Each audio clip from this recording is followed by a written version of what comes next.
Hello everybody, नमो नमः। मणिका कक्षा 10 पाठ 4 जिसका नाम है आज्ञा गुरुणाम ही अविचारणीया। गुरु की आज्ञा पर विचार नहीं करना चाहिए। इस पाठ को लेकर हम उपस्थित हुए हैं। इसकी हिंदी व्याख्या संपूर्ण हम करने जा रहे हैं। तो चलिए सीधे हम पाठ में प्रवेश करते हैं। पाठ का कम्युनिकेशन है अद्य शिक्षक दिवसः। आज शिक्षक दिवस है। आचार्य महोदय प्रविशति। आचार्य यानी गुरुजी प्रविशति प्रवेश करते हैं। शिष्याः गुरुवंदनाम कुर्वन्ति। शिष्याः यानी छात्र गुरुवंदनाम गुरुजी की वंदना वाले कुछ श्लोक को कुर्वन्ति गाते हैं, करते हैं। वो श्लोक है अज्ञान तिमिरांधस्य ज्ञानांजन शलाकया चक्षुरुन्मीलितं येन तस्मै श्री गुरवे नमः। अज्ञान तिमिरांधस्य अज्ञान रूप अंधकार का ज्ञानांजन शलाकया ज्ञान रूपी शलाका से चक्षुः उन्मीलितम येन आंखें उन्मीलितम खोल दी येन जिसने ऐसे तस्मै उस श्री गुरवे उस गुरुजी को नमः नमस्कार है। जिसने हमारे अज्ञान रूपी अंधकार से बंद आंखों को ज्ञान रूपी शलाका अथवा तीली से आंखें खोल दी, ऐसे गुरु को हम प्रणाम करते हैं, नमस्कार करते हैं। ऐसा गुरु वंदना वो गाते हैं। इसको सुनकर आचार्य कहते हैं प्रविश्य प्रवेश करके अहो अति मधुरः स्वरः। अहो कितना मधुर स्वर है। वत्साः प्यारे बच्चों, भवन्तः आप जानन्ति किम क्या जानते हो।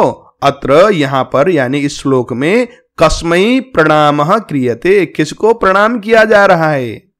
जब गुरुजी ने ऐसे पूछा तो राकेश नाम का एक छात्र है, विचिंत्य सोचकर बोलता है तस्मै उसको श्री गुरवे श्री गुरुजी को नमः नमस्कार है। यानी यहां पर गुरुजी को नमस्कार कहा गया है।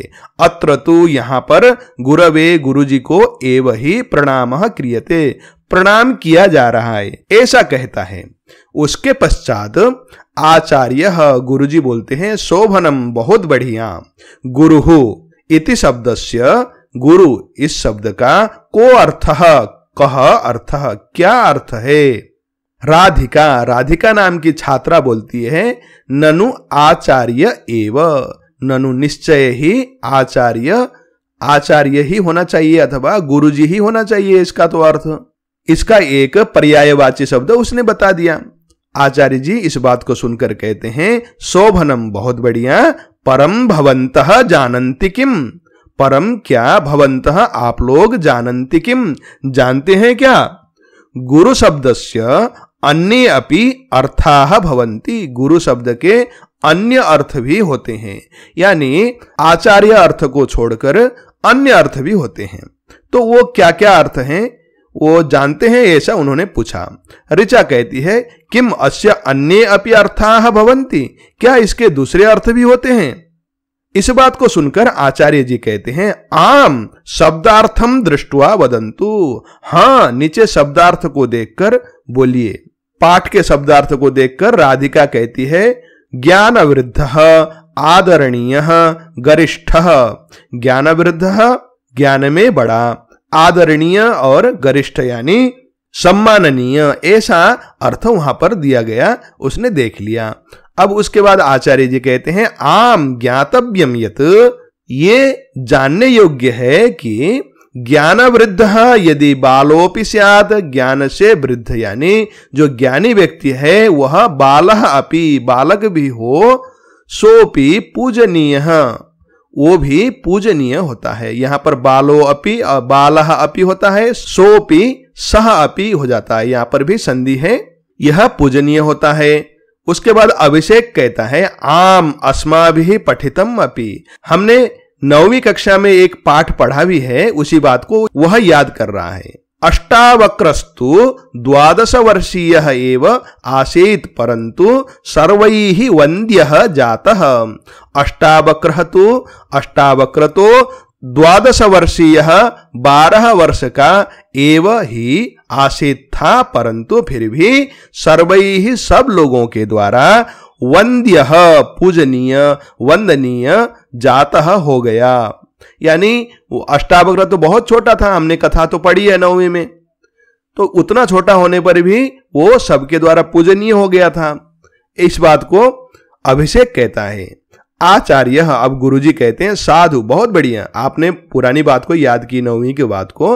एवं युष्मासु अपि, इसी प्रकार आप लोगों में से भी कश्चित कोई स्वविद्यया अपनी विद्या के द्वारा ज्ञानेन च ज्ञान से गुरु भवितुम शक्नोति, गुरु हो सकता है। यानी ज्ञान से, विद्या से, बुद्धि से हम बड़े हो सकते हैं और सम्माननीय हो सकते हैं। जरूरी नहीं है आयु से ही हम बड़े हों। इस बात को गुरुजी कह रहे हैं। अब ऋचा कहते हैं किम सत्यम, क्या ये बात सच है कि हम छोटे होने पर भी ज्ञान से बड़े हो सकते हैं? आचार्य कहते हैं आम, हाँ सच बात है। श्रावयामी, सुनाता हूं, एकाम कथाम, एक कथा। यत्र, जहां पर वानराणाम, बंदरों के वरिष्ठस्य, वरिष्ठ यूथपते, यूथपति यानी टीम का नेता, समूह के नेता की उपदेशम, बात को अथवा उपदेश को अवमत्य, अवमानना करके वानराः, बंदर दुखिनः भवन्ति, बहुत दुखी हो जाते हैं। उस टीम लीडर की बात को न मानकर बंदर बहुत परेशान हो गए, दुखी हो गए। सर्वे छात्राः, सब बच्चे बोलते हैं श्रोतुमिच्छामः, सुनना चाहते हैं इस कथा को। तो अब कथा को सुनते हैं। कस्मिंश्चित् नगरे चंद्रो नाम भूपतिः प्रतिवसति स्म। कस्मिंश्चित्, किसी एक, नगरे, नगर में, चंद्रो नाम भूपतिः, चंद्र नाम का एक राजा, प्रतिवसति स्म, रहता था। तस्य पुत्राः, उसके पुत्र, वानर क्रीडारताः, बंदर के साथ खेलने में मस्त, वानरयुथम, वानर के समूह को, नित्यमेव, रोज, विविधैः, अनेक प्रकार के, भोज्य पदार्थैः, खाने पीने के सामान से, पुष्टिम नयन्ति स्म, खूब परिपुष्ट कर रहे थे। तस्मिन् राजगृहे, उसी राजघराने में, बालवाहन योग्यम, बालकों के वाहन के समान, यानी छोटे छोटे बच्चे चढ़ सके इतने बड़े बड़े, मेषयुथम, मेष यानी भेड़ों का, युथम एक समूह, आसीत था। तेषाम मेषाणाम, उन भेड़ों के मध्य बीच में, एको मेषः, एक भेड़, जिह्वा लोलुपतया, जीभ के लालच के कारण, यानी खाने का लालची होने के कारण, अहर्निशम, अहह दिन, निशम रात, अहर्निशम दिन रात, महानसम रसोई में, प्रविश्य प्रवेश करके, यत पश्यति जो देखता है, तद भक्षयति उसको खा लेता है। यानी वो रसोई में जाकर जो मिलता उसको चट कर जाता है। तेच सूपकाराः, और वे रसोइये, यत किंचित जो मिलता, काष्ठम लकड़ी, मृणमयम भाजनम मिट्टी का बर्तन, कांस्य ताम्र पात्रम, कांसे यानी कांसे का, ताम्र यानी तांबे का, पात्रम बर्तन, कांसे का तांबे का कोई बर्तन भी मिल जाए, वह पश्यंती जो देखते हैं, तेन उसी से, यानी जो हाथ में आया उसी से, तेन तम उसको, उस भेड़ को, आशु जल्दी से, ताड़यंति स्म मारते थे, यानी हाथ में जो लग जाए उसी से उसको टाई मार देते थे, उसके खोपड़े में लग जाए इस तरह से, क्योंकि रसोई में राजा का खाना बन रहा है, उस खाने को ये भेड़ खा जा रहा है, तो उनको बड़ी दिक्कत होती थी, तो इसलिए मारते थे। मेषस्य सूपकाराणाम च, मेषस्य भेड़ का और सूपकाराणाम रसोइये का, कलहम कलह को, अवेक्ष देखकर, नीति विदाम नीति जानने वालों में, अग्रणी अग्रणी, वानर युथपति वानरों का नेता नायक, अचिंतयत सोचने लगा। एतेषाम इनका कलह कलह न वानराणाम हिताय, ये वानरों के हित के लिए नहीं है, यानी ये जो भेड़ और रसोइये के बीच में जो झगड़ा है, किचन में काम करने वालों के साथ का झगड़ा, ये हमारे हित में नहीं है, ऐसा उसने सोच लिया। एवं विचार्य, ऐसा विचार करके, स युथपः, वह युथ का समूह का नेता, सर्वान कपीन, सब कपियों को, बंदरों को, आहूय बुलाकर, रहसी एकांत में, अवदत बोला। अब क्या बोला देखते हैं। सूपकाराणाम, रसोइये का, मेषेण इस भेड़ के साथ, एषः कलहः, यह कलह नूनम निश्चय ही भवताम, आप लोगों के विनाश कारणम, विनाश का कारण भविष्यति होगा, आप लोगों का भी विनाश का कारण होगा। यानी एक समाज में रहते हुए एक दूसरे का झगड़ा तीसरे को भी हानि क्षति पहुंचा सकती है, इसलिए ये आप लोग विचार करिए। उक्तम ही कहा भी गया है, तस्मात् स्यात् कलहो यत्र गृहे नित्यम कारणः तद्गृहं जीवितं वाञ्छन् दूरतः परिवर्जयेत्। तस्मात् यत्र गृहे, तस्मात् इसलिए, यत्र गृहे जिस घर पर, नित्यम रोज, अकारणः बिना किसी कारण के, कलह झगड़ा, स्यात हो, जीवितम वांछन जीवन को चाहता हुआ व्यक्ति, तद्गृहम उस घर को, दूरतः दूर से ही, परिवर्जयेत त्याग दे, क्योंकि वहां पर उसका भी भला नहीं होने वाला है। जिस घर में रोज अकारण झगड़े हो रहे हो, बर्तन और लकड़ियां भाजी जा रही हो, ऐसे में उसका भी भला नहीं होने वाला है। ऐसा बंदरों का नेता उनको बोलता है एक नीति का श्लोक लेकर, और उसके बाद आगे बोलता है, ततः इसलिए सर्वेषां संक्षयो न भवेत, सबकी हानि न हो, तदेतत इसलिए, एतत इस, राजभवनम राजभवन को, परित्यज्य छोड़कर, वनम गच्छामः वन चले जाते हैं। यतः क्योंकि कलहांतानि हर्म्याणि कुवाक्यांतं च सौहृदं कुराजांतानि राष्ट्राणि कुकर्मांतं यशो नृणाम। हर्म्याणि घर, कलहांतानि कलह के कारण, अंतानि अंत हो जाते हैं, यानी समाप्त हो जाते हैं, नाश हो जाते हैं।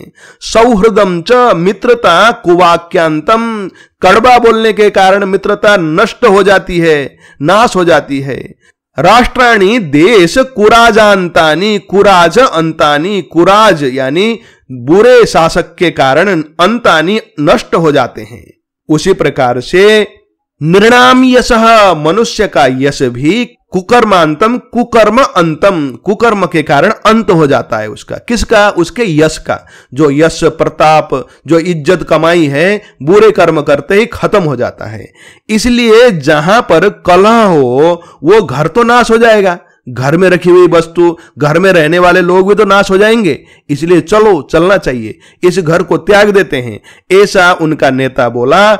इस बात को सुनकर अब बंदर क्या बोलते हैं, देखो, तस्य वचनम, उसके वचन को, अश्रद्धेयम, बिल्कुल श्रद्धा के अयोग्य, मत्वा मानकर, मदोद्धता, मद से उन्मत्त हुए, कपयः बंदर, प्रहस्य अवदन, हंसते हुए बोले, भोः किमिदम उच्यते, अरे क्या बोल रहे हो, ये क्या बकबक कर रहे हो। न वयम, हम स्वर्ग समानोपभोगान, स्वर्ग के समान इस उपभोग को, इस आनंद को, विहाय त्याग कर, अटव्याम जंगल में, क्षार खारे, तिक्त तीखे, कसाय कसैले, कटु कड़वे, रुक्ष फलानी रूखे फलों को, भक्षयिष्यामः, न भक्षयिष्यामः ऐसा बनेगा, न को वयम से पहले वाले न को यहां पर जोड़ेंगे, यानी हम नहीं खाएंगे। हम ऐसे खारे, तीखे, कसैले, तीते, रूखे ऐसे फलों को खाने के लिए जंगल नहीं जाने वाले, हम उनको नहीं खाने वाले।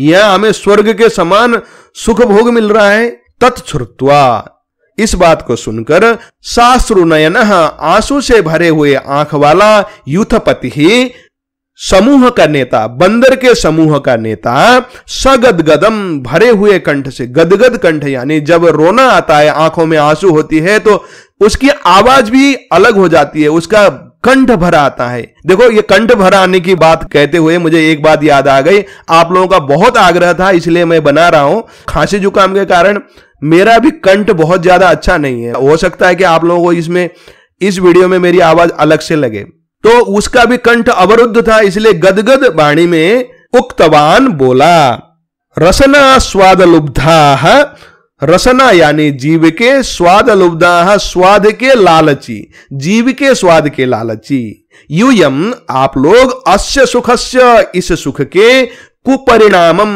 बुरे परिणाम को, न जानीथ नहीं जानते हो, अहम तु वनम गच्छामि, मैं तो वन जा रहा हूं। ऐसा कहते हुए वह वन को चला गया। अथ अन्यस्मिन अहनी, अथ उसके बाद अन्यस्मिन किसी दूसरे अहनी दिन में समेशो वह भेड़ यावत महानसम प्रविशति, जैसे ही रसोई में किचन में प्रविशति प्रवेश करता है, तावत वैसे ही सूपकारेण, वो सूपकार यानी खाना बनाने वाला रसोईया के द्वारा अर्धज्वलित काष्ठेन, अर्धज्वलित यानी आधा जलता हुआ काष्ठ लकड़ी के द्वारा ताड़ितः मारा गया। देखो अब तक तो उसको बर्तन मिलते थे, सूखी लकड़ी मिलती थी, मिट्टी के हो चाहे धातु के बर्तन हो, उन्हीं से मारता था।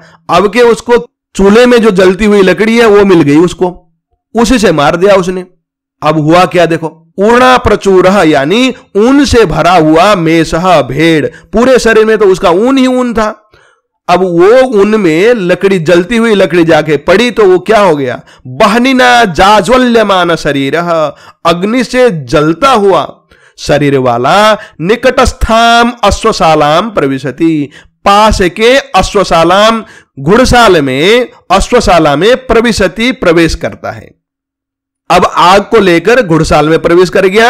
दाह वेदना, या दाह के वेदना के कारण भूमौ लुठती, जमीन में वो लौट जाता है ताकि उसके शरीर का आग बुझ जाए। लेकिन क्या हो गया, तस्य क्षितौ प्रलुठतः, उसके जैसे ही क्षितौ पृथ्वी में प्रलुठतः लोटपोट करने पर तृणेषु, वहां पर जो सूखे तिनके घास पत्तियां थी उनमें बहनी ज्वाला समुत्थिता, अग्नि की ज्वालाएं वो उठ गई हैं, बहुत तेज तेज अग्नि की ज्वालाएं लग गई। अब पूरे अश्वशाला में अग्नि लग गई।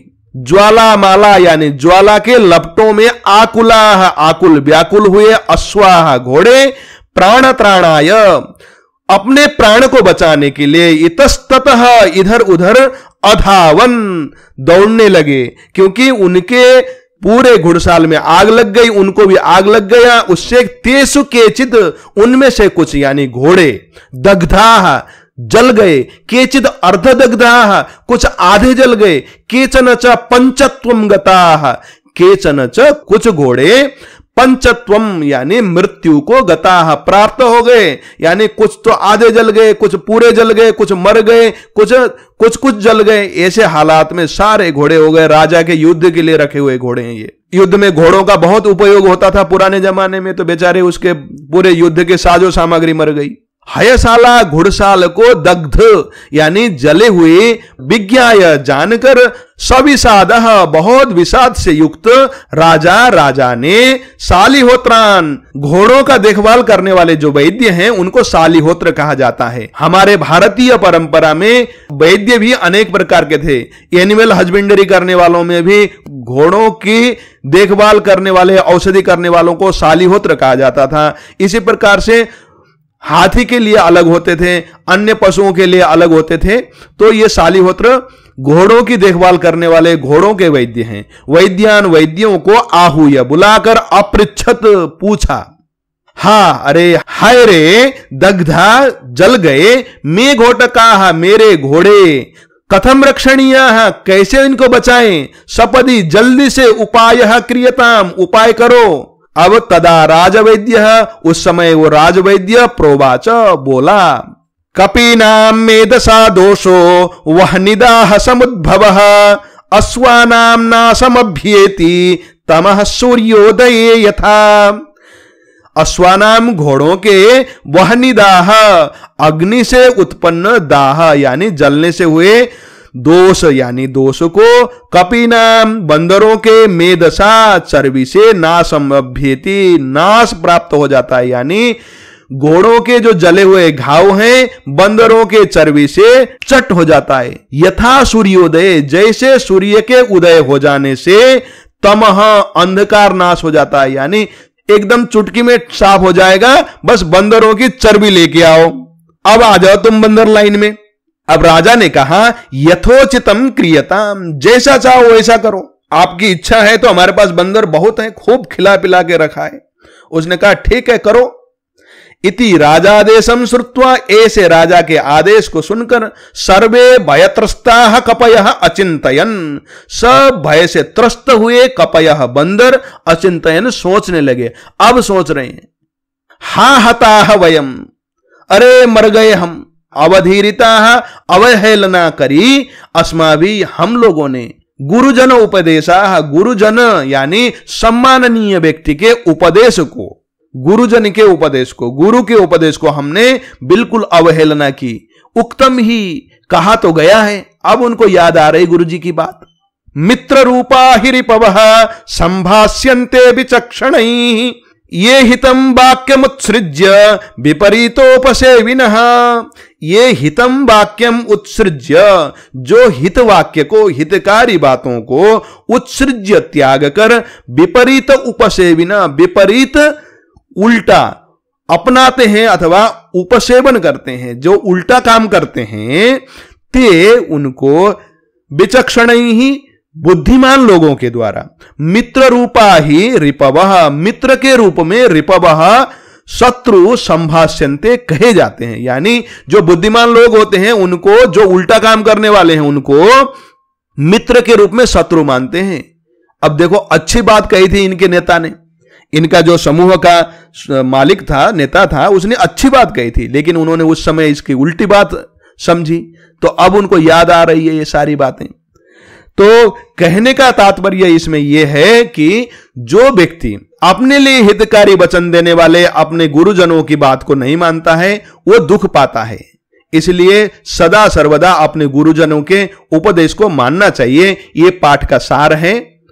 तो आपको पाठ कैसा लगा जरूर कमेंट कीजिएगा, वीडियो को लाइक जरूर कीजिएगा। किसी भी प्रकार का संशोधन करना हो जरूर आप कमेंट कीजिएगा, उसको सादर हम प्रयास करेंगे। पढ़ते रहें, आगे बढ़ते रहें। नमो नमः, पुनर्मिलामः, धन्यवादः।